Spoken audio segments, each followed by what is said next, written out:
একসময় এক কৃষক ছিল। তার বাড়ির পাশে একটা বড় গাছ ছিল।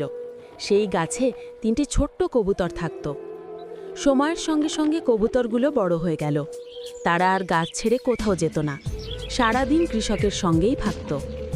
কখনো গাছের ডালে উড়ে খেলত, কখনো পাকা ফল ছেড়ে এনে কৃষকের ঝুড়িতে রাখত।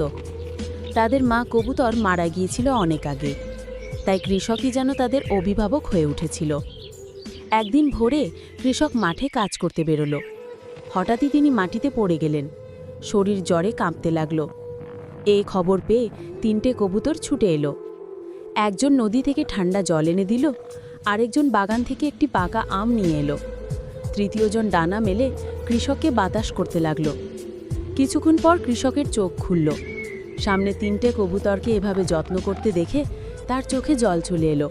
তিনি বুঝলেন, ভালোবাসা শুধু মানুষের মধ্যে নয়, প্রাণীদের মাঝেও লুকিয়ে থাকে। ভিডিওটি ভালো লাগলে অবশ্যই চ্যানেলটিকে সাবস্ক্রাইব করবেন এবং লাইক করবেন।